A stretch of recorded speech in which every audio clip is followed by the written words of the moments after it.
Subscribe Tanuja funny TV. दोस्तों, शुरुआत तो एक प्यारी सी सुबह के साथ होती है, लेकिन रामपुरवा गांव में आज बहुत ही अधिक गर्मी है। लोगों का पसीने से बुरा हाल है। लोग घर से बाहर तक भी नहीं निकल रहे। तो वहीं दूसरी तरफ गोपाल है, जो कि इस चिलचिलाती धूप में भी मेहनत मजदूरी कर रहा है। ये है उसकी पत्नी प्रतिभा, जो कि दिन रात बस भगवान शिव से अपनी और अपने परिवार वालों की कामयाबी के लिए प्रार्थना करते रहती है। ये है गोपाल का पूरा परिवार, जिसमें वो अपने पिता, वो उसका एक छोटा बेटा रोहन और पत्नी प्रतिभा के साथ रहता है। इसी प्रकार एक रोज, अरे रोहन बेटा, क्या हुआ? आज तुम विद्यालय नहीं गए? कोई बात हुई है क्या? बताओ तो जरा। या फिर माँ ने आज खाना नहीं बनाया है? बोलो। पिताजी, स्कूल में आपने पिछले 3 महीनों से पैसे नहीं जमा कराया, इसीलिए नहीं जा रहा हूँ। और माँ ने भी खाना नहीं बनाया, मुझे भूख लगी है। ओ जी, ये सच बोल रहा है। आपने तो पिछले 3 महीनों से विद्यालय में पैसे ही नहीं जमा किए। मैं जानता हूँ भाग्यवान कि पिछले 3 महीनों से विद्यालय में पैसे नहीं जमा हुए हैं, पर मैं भी क्या कर सकता हूँ। पिताजी की तबीयत आजकल अक्सर ही खराब रहती है। खैर, मैं अभी ही जाकर 10,000 की एफडी तुड़वा लूँगा। ठीक रहेगा ना ये? पिताजी, तो आप कल स्कूल में पैसे जमा कर दोगे ना?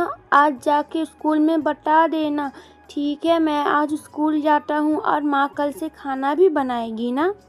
हाँ मेरी प्यारी बेटी, कल से खाना जरूर बनेगा। हाँ, अब तुम जाओ विद्यालय। मैं उधर खेती से लौटते ही तुम्हारे विद्यालय में पैसे पहुंचा दूंगा। ठीक रहेगा ना ये?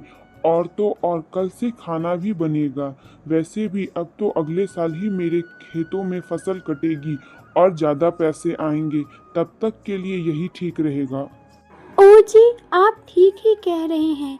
वैसे भी वैसे पैसे किस काम की, जो मुसीबत के समय ही काम ना आए। बस अब भगवान से यही प्रार्थना है कि वो हमारी प्रार्थना सुन ले और दूसरी कोई मुसीबत ना डाले। ये हमारी आखिरी सहारा है।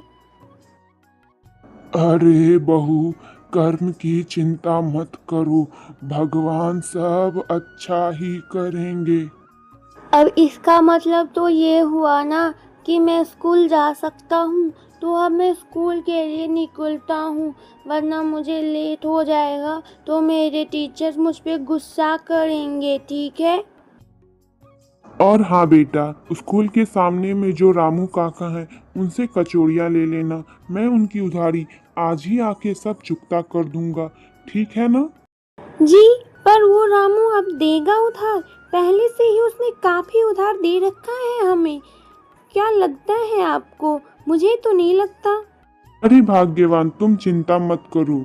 मैं इसके लंच के समय ही विद्यालय पहुंच जाऊंगा, तो उसकी भी उधारी चुकता कर दूंगा और विद्यालय की भी फीस दे दूंगा। ओ जी, आपने तो बिल्कुल सही कहा है। ठीक है, पर अब आप खेत के लिए निकलिए, वरना आप इसके लंच के टाइम पर नहीं पहुंच पाएंगे। अरे भाग्यवान, तुम चिंता मत करो। मैं बस काम करके तुरंत ही वहां से निकल जाऊंगा। अब मैं चलता हूँ। अब गोपाल अपने काम के लिए निकल जाता है। वह पूरे रास्ते बस यही सोचते रहता है, बस कैसे भी करके उसे आज पैसों का इंतज़ाम हो जाए और वह अपने बच्चे और घर वालों का पेट भर सके। वह तुरंत ही कुदाल उठाकर खेत में खेती करने लगता है कि अभी थोड़ा समय ही बीतता है। एक व्यक्ति उसके पास दौड़ते हुए आता है और बोलता है, अरे अरे ओ गोपाल भाई, आप यहाँ क्या कर रहे हो? वहाँ आपके पिताजी की तबीयत कितनी ज़्यादा खराब है। जल्दी जल्दी जाओ अपने पिताजी के पास, उनकी तबीयत बहुत खराब है। ये क्या बात कर रहे हो हरिया भाई? मैं तो अभी अभी अपने पिताजी से मिलकर आया हूँ खेत पर काम करने के लिए। मुझे मुझे मालूम है। अगर तुम्हें पता नहीं है तो तुम अभी इसी वक्त जाओ गांव के अस्पताल में, देखो तुम्हारे पिताजी वहां पर हैं। जल्दी जाओ, तुम्हारे पिताजी तुम्हारा इंतजार कर रहे हैं। जी, मैं अभी इसी वक्त जाता हूँ। हे भगवान, ये कैसे कैसे दिन दिखाते हो आप।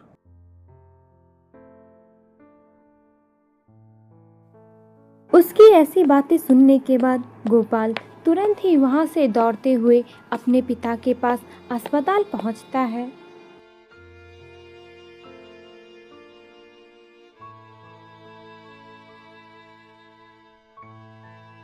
डॉक्टर साहब, आपने जो दवाइयाँ दी थी मैंने तो वो खिलाया ही था, और सुबह तक तो पिताजी बिल्कुल ठीक थे। तो अब क्या हो गया मेरे पिताजी को, बताइए। मैं मानता हूँ कि मैंने जो दवाई दी वो तुमने खिलाई, परंतु मैंने तुमको बोला था कि तुम्हारे पिताजी को अभी बाहरी हवा घूमने और लगने की उम्र है, तो उन्हें बाहर ही घूमने दो। तो तुमने उन्हें कहीं बाहर घुमाने को नहीं लेके गए। तो ऐसा तो होना ही था। अपने पिताजी को कम से कम सुबह टहलने के लिए तो भेजा करो। तुम्हारे पिताजी तो दिन भर बस घर पे पड़े रहते हैं, और इस बार के तुम्हारे तो 25,000 हो चुके हैं। क्या? 25,000? पर पर वो इतने तो पैसे तो मेरे पास अभी मेरे एफडी में भी नहीं होंगे। मुझे माफ करना डॉक्टर साहब। तो फिर ठीक है, मैं भी तुमको अपनी दवाइयाँ नहीं दे सकता हूँ। जब पैसे हो जाए तो फिर दे देना, और बाकी की उधारी भी चुकती कर देना।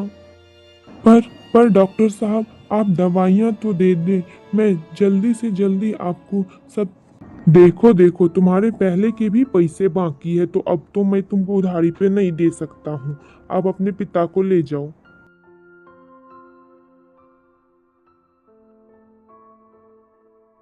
ओ जी, अब क्या होगा? पहले से ही पिताजी की तबीयत खराब है, ऊपर से आपने एफडी के भी सारे के सारे पैसे डॉक्टर को ही दे दिए, उनकी दवाइयाँ भी नहीं आई। अब भोलेनाथ ही जानेंगे क्या होगा, और घर में राशन भी नहीं है। पता नहीं, अब भोलेनाथ ही बचा सकते हैं हमें। आखिर क्या होगा। सुबह से भूखा हूँ, एफडी के पैसे भी डॉक्टर को देने पड़े। ओ जी, भोलेनाथ पे विश्वास करिए, देखिएगा वह अभी अभी ही कुछ ना कुछ अच्छी खबर देंगे हमें। मुझे विश्वास है अपने भोलेनाथ पर। हाँ हाँ, सुबह से तुम्हारे भोलेनाथ पर ही विश्वास रखा हुआ है और काम कर रहा हूँ। और सुबह से बस गड़बड़ पे गड़बड़ हो चुकी है। अब तो खाने के भी लाने पड़े हुए हैं। ओ जी, आप चिंता मत करो, देखना कुछ ना कुछ अच्छा ही होगा। आज सुबह भी मैंने पूजा किया है और भोलेनाथ को प्रसाद भी चढ़ाई है। अब कुछ बुरा नहीं होगा, आप धैर्य रखो। बस भोलेनाथ भोलेनाथ, अब बंद भी करो ये सब। अगर उन्हें ऐसा ही करना होता तो हमें इतने कष्ट क्यों देते। भी वे लोग ऐसी बातें कर ही रहे होते हैं कि तभी उनका बेटा स्कूल से पहले ही आ जाता है और फिर बोलता है, पिताजी आप बहुत बुरे हैं। आपने बोला था कि आप आएंगे पर आप नहीं आए। विद्यालय वालों ने मुझे धक्के मार के विद्यालय से बाहर निकाल दिया और तो और नाम भी काट दिया। क्या? पर वो ऐसा कैसे कर सकती हैं? वो तुम्हें विद्यालय से कैसे निकाल सकते हैं? मामा, उन्होंने कहा कि पहले पैसे जमा कराओ तब पढ़ाई करना। इतने टाइम तक पैसे बाकी नहीं रखते, समझे? देख लिया भाग्यवान, बहुत तुम भोलेनाथ भोलेनाथ किया करती थी। सुबह से शाम और शाम से रात तक दिन भर घर में बस भोलेनाथ भोलेनाथ किया करती थी तुम। देख लिया इसका परिणाम, क्या किया भोलेनाथ ने। और अब बोलो, और भी कुछ है तुम्हारे पास बोलने को? बोलो तो जरा। अब तो हमारे बच्चे को भी स्कूल से निकाल दिया गया, और भी कुछ देखने को बाकी रह गया तो वो भी बता दो तुम। आपने सच कहा। अब मुझे जानना है कि भोलेनाथ ने ऐसा क्यों किया मेरे साथ। आप मेरे साथ चलना चाहते हैं तो चलिए। पर कहाँ भाग्यवान, तुम इस कड़ी दोपहरी में कहाँ जाना चाहती हो? आप बस मुझे साथ साथ चलिए। मुझे आज अपने प्रश्नों का जवाब चाहिए। आखिर उन्होंने ऐसा क्यों किया?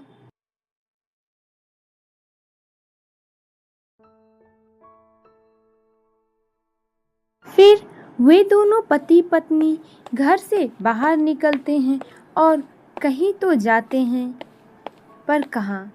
वे दोनों शिव मंदिर पहुंचते हैं और उसकी पत्नी शिव मंदिर के अंदर जाती है और वहां जाकर, वाह भोलेनाथ वाह, मैंने इतने दिनों तक आपकी भक्ति की, दिन रात पूजा आराधना किया, और आपने क्या दिया मुझे, बताइए तो जरा। आज मेरे घर में खाने के भी लाने पड़े हुए हैं। सब कुछ जानते हुए एक पर एक दुखों का पहाड़ तोड़ते हुए जा रहे हैं आप मुझ पे। बताइए आखिर आपने ऐसा क्यों किया, बताइए तो जरा। हाँ भोलेनाथ, आखिर हमने ऐसा भी क्या कर दिया, बताइए तो। वे लोग ऐसी बातें कर रहे होते हैं कि तभी वहाँ पर कहीं से एक साधु बाबा आते हैं और बोलते हैं, भोलेनाथ से काफी नाराज लग रही हो बेटी, लगता है बहुत सारा पूजा पाठ किया तुमने। हाँ, मैंने अपनी तरफ से पूरी श्रद्धा और मनोबल के साथ इन्हें प्रणाम किया, पूजा किया, पाठ किया।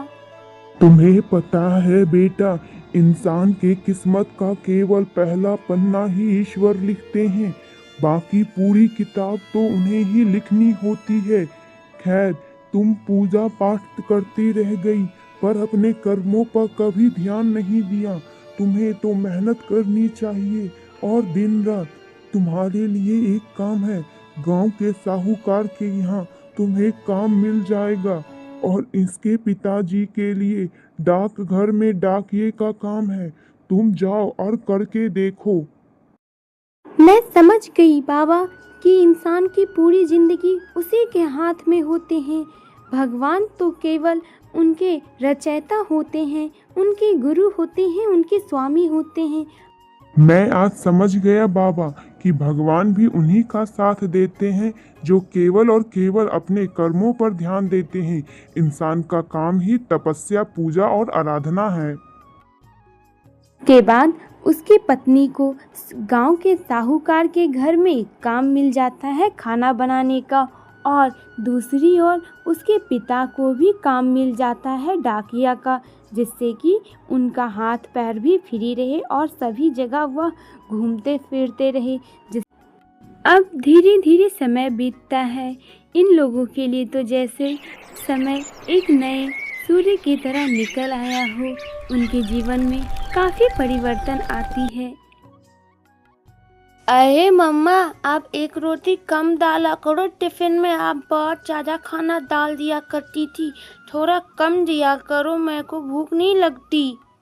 अच्छा, मैं समझ गई बेटा, अब से मैं कोशिश करूँगी तुम्हें थोड़ी सी कम खाना देने की। ठीक है, अब मैं जा रही हूँ खाना बनाने।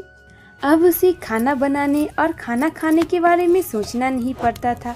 वो अपने मन मुताबिक जितनी मन तितने खाना बनाती और सबको भर पेट खाना खिलाती, क्योंकि अब कमाने वाले जो बढ़ गए थे।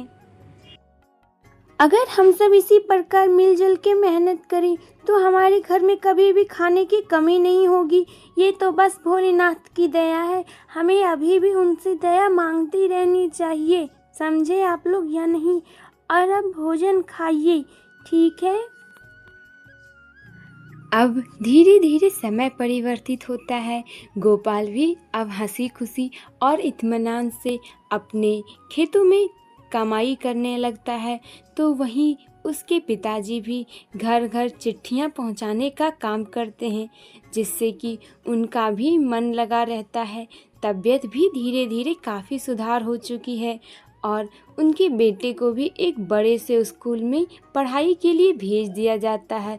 तो वहीं उसकी पत्नी भी एक घर में काम करती है, जहाँ पे वो खाना बनाने का काम करती है, सबको अपने खाने से ही खुश रखती है। इस प्रकार धीरे धीरे करके उसका जीवन सुखीमय हो चुका था।